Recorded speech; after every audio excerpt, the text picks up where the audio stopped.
बच्चों, कैसे हैं? क्या है हालचाल? तो आप लोग आई होप कि बहुत ही अच्छे होंगे और बहुत ही अच्छे से बोर्ड पेपर की तैयारी कर रहे होंगे बच्चों। तो आज मैं आप लोगों को हिंदी में लेकर आया हूं व्याकरण जो है समास। आप लोगों को समास आज पूरा खत्म कर देंगे, एकदम बेसिक लेवल से लेके और हाई लेवल तक पूरा आप लोगों को हम समास समझा देंगे बच्चों। तो ये देखो आप लोगों को समास, आप लोग जानते होंगे बच्चों समास क्या होता है। तो समास का जो शाब्दिक अर्थ होता है बच्चों वो होता है संक्षेप में करना। जैसे बच्चों कोई चीज लिखा है छोटे में उसे बड़े में करना, उसी को समास कहते हैं। तो बच्चों यहां शब्दों में लिखा है जब दो या दो से अधिक शब्दों को मिलाकर शब्द बना लिया जाता है तो उस प्रक्रिया को समास कहते हैं। क्या बच्चों? उस प्रक्रिया को हम क्या कहते हैं? समास कहते हैं। इसका उदाहरण देखेंगे, नीला है जो अंबर, नीला है जो अंबर अर्थात नीला अंबर। उसके बाद है दूसरा है पिता और पुत्र। क्या बच्चों? पिता और पुत्र। इसका क्या हो गया? पिता पुत्र हो गया बच्चों। क्या हो गया? पिता पुत्र हो गया। हमें बच्चों यूपी बोर्ड की तरफ से समास व समास के भेद, वैसे तो समास का भेद बच्चों, वैसे तो समास का भेद बच्चों 6 होता है, लेकिन बच्चों यूपी बोर्ड क्लास 10th के बच्चों को सिर्फ यूपी बोर्ड क्लास 10th के बच्चों को सिर्फ 4 समास पढ़ना है बच्चों। 4 समास पढ़ना है। पहला क्या है? कर्मधारय समास, दूसरा है द्वंद्व समास, तीसरा है द्विगु समास और चौथा है बहुब्रीहि समास। बच्चों हम सभी समास के बारे में संक्षेप में आप लोगों को बता रहे हैं बच्चों पहला है कर्मधारय समास। क्या है? कर्मधारय समास किसे कहते हैं? इसमें पूर्व पद विशेषण और उत्तर पद विशेष रहता है। क्या होता है बच्चों? इसमें पूर्व पद विशेषण और उत्तर पद विशेष रहता है। इसका उदाहरण देखेंगे, काली मिर्च, काली है जो मिर्च। उसके बाद दूसरा उदाहरण है बच्चों नीला कमल, नीला कमल अर्थात नीला है जो कमल। तीसरा उदाहरण चंद्रमुख, चंद्रमा के समान मुख। उसके बाद होता है मृग नयनी, ये होता है मृग के समान नयन, मृग के समान नेत्र या नयन। बच्चों आप लोग समझेंगे कि इसमें पूर्व पद मतलब जो पूर्व पद होता है वो विशेषण होता है, उत्तर पद विशेष होता है। क्या होता है बच्चों?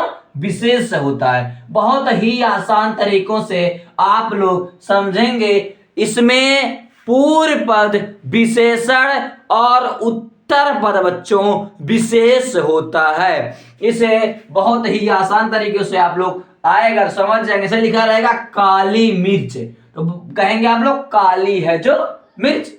मृग नयनी, मृग के समान नयन।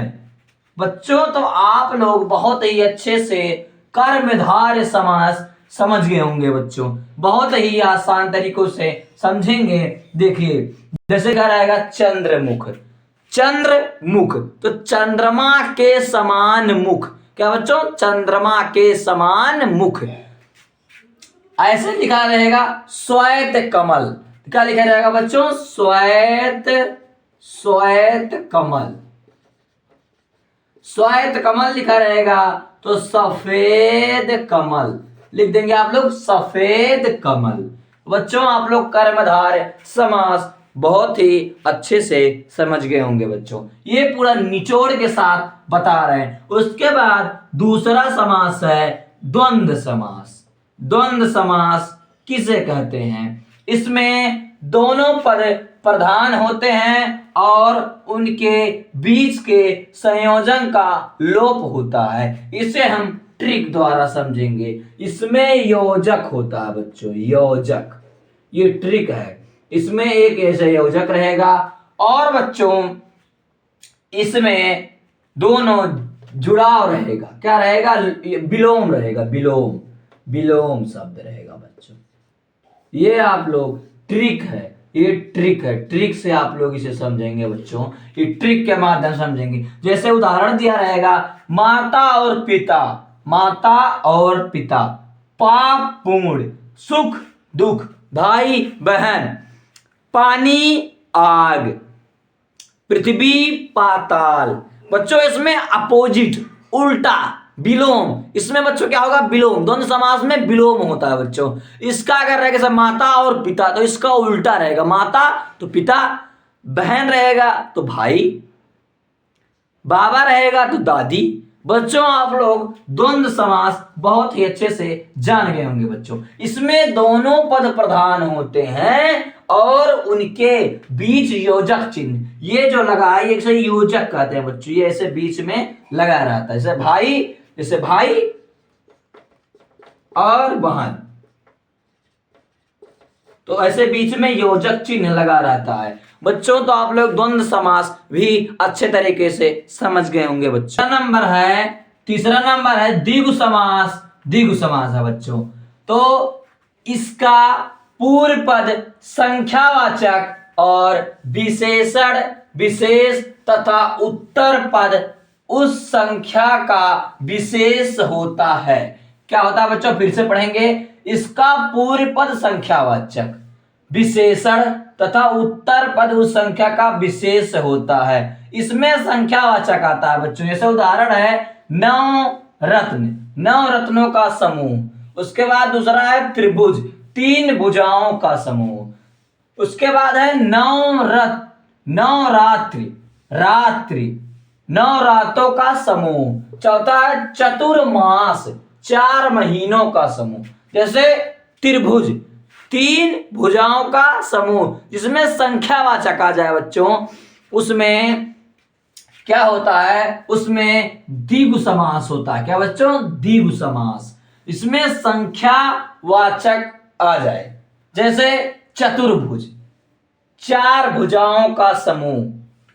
उसके बाद अष्टकोण, आठ कोणों का समूह आ जाए बच्चों, तो उसे हम क्या कहेंगे? द्विगु समास। आप लोग समझ गए होंगे बच्चों द्विगु समास।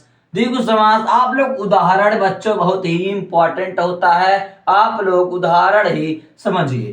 तो उसके बाद है चौथा है बहुव्रीहि समास किसे कहते हैं? इस समास में आए दोनों पदों को छोड़कर तीसरे पद प्रधान होता है बच्चों। इसमें जो तीसरा पद होता है वह प्रधान होता है दोनों पदों को छोड़कर। जैसे आप लोग उदाहरण से समझेंगे बच्चों, दशानन, दशानन, 10 है मुख जिसके, अर्थात कौन? रावण। उसके बाद दूसरा है नीलकंठ, नीला है कंठ जिसका, अर्थात कौन? शिव जी। शिव जी का कंठ बच्चों क्या है? नीला है। तीसरा है बच्चों लंबोदर, लंबा है उदर जिसका, अर्थात कौन? स्वयं श्री गणेश जी बच्चों। उसके बाद है चौथा है गिरिधर, गिरि को धारण करने वाले, अर्थात कौन? श्री कृष्ण जी बच्चों। गिरिधर माने पर्वत को धारण किए हुए हैं, जो कौन है? वो श्री कृष्ण जी हैं। पीतांबर बच्चों, अगर हम बोलेंगे एक उदाहरण आ जाए कि पीतांबर, पीला वस्त्र धारण करने वाले, अर्थात कौन? स्वयं श्री कृष्ण जी, उन्हीं को कहते हैं पीतांबर। नहीं सर, हाँ पीतांबर उन्हें कहते हैं। गणेश जी को भी हम पीतांबर कह सकते हैं क्योंकि वो भी पीला वस्त्र धारण किए रहते। उसके बाद हम क्वेश्चन करेंगे बच्चों इसके आगे। पहला है चार राहों का समूह में समास है, तो इसमें समास क्या है? समास का समूह में समास, तो इसका क्या होगा, चौराहा होगा बच्चों।